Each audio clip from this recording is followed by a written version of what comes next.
State Senator Nathan Johnson. Appreciate you being here with me today. Let's talk about Senate Bill 31. Now, this passed the Senate unanimously. You voted for it. Walk me through your thoughts on the legislation. It's a really interesting, almost an exciting bill.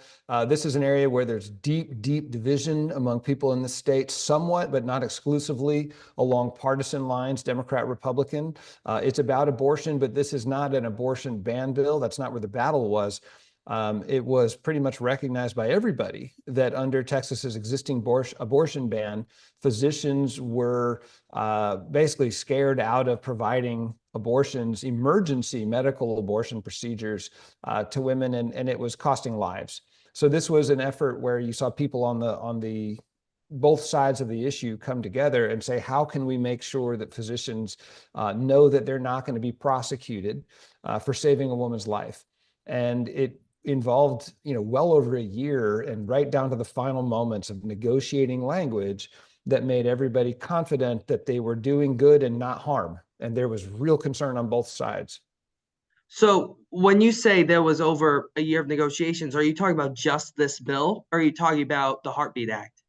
I mean, just this bill, because just this bill was a way to try to amend the language to make physicians not worry about violating the law that was unclear. And so it was to make it clear, what are the conditions under which a physician may perform an abortion in order to save the life or the serious essential bodily functions of a woman? And because that wasn't clear. And now it is clear. And what could happen in the process? The people on the right were concerned that they wouldn't be able to enforce the law. The people, and I shouldn't say on the right and left, because this one does mix up partisan politics a little, but people on the ban abortion side were worried that they wouldn't be able to enforce the law. And people on the reproductive rights side were worried that this was going to cause all sorts of problems with existing rights that people had. In your district in Dallas, did you hear from any physicians, about the current status of abortion in Texas? That they were worried about performing a Yes. procedure.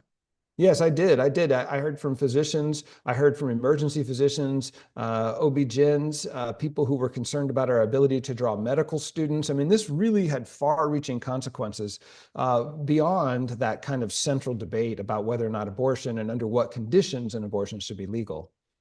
So when you look at the bill, what language in particular you feel makes it clearer that this is all right for physicians to do if the mother's life is in danger?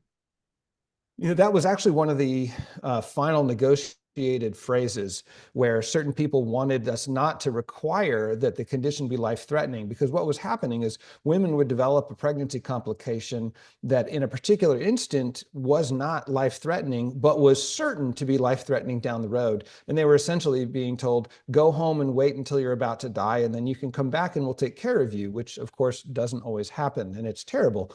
On the other hand, people who wanted to make sure they could enforce an abortion ban wanted to make sure that this is a serious complication. So what's the right language?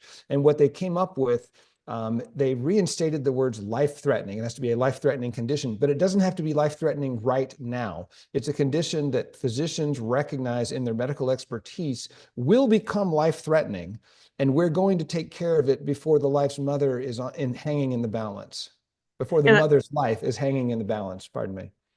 and you know, I want to get your thoughts overall on abortion in Texas, the current restrictions.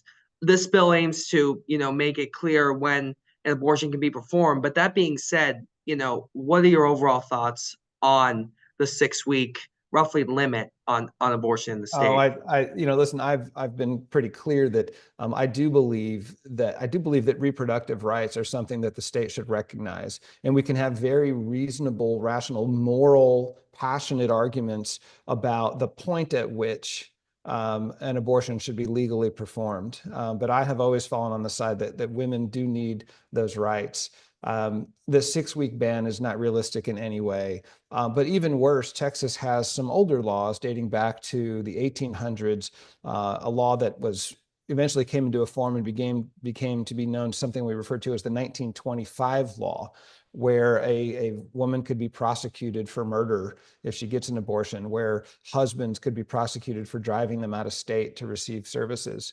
And you asked about Senate Bill 31, and it's interesting. One of the other big issue around that bill was it directly expressly amended that old 1925 law.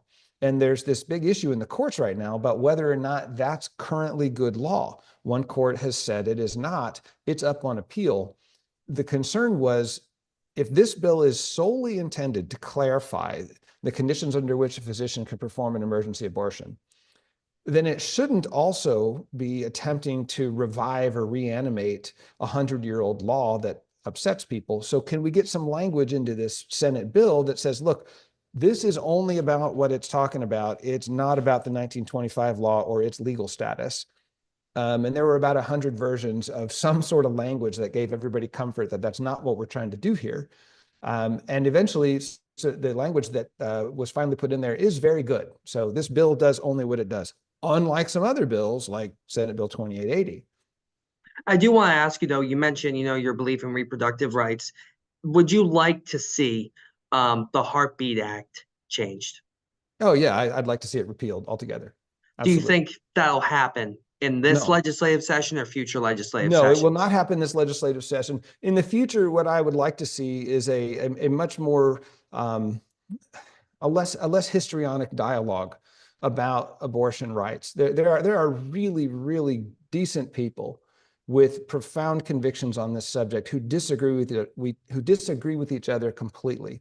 And that one group of people should completely be able to shut out the philosophy, the morality, the beliefs of another is wrong. And so what the final form of a law in Texas would look like regarding abortion is up to the future. But I hope that it's not what we see right now, because I think right now what we saw was an ideological power play that resulted in a place that I don't think works for a lot of people. And I want to go back to Senate Bill 31, while I have you. If that were to pass, what impact do you feel that would have on Texas?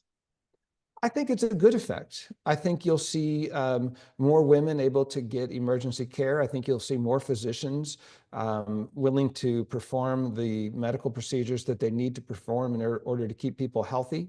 Fewer people die, fewer people experience the terror of the health conditions they were experiencing.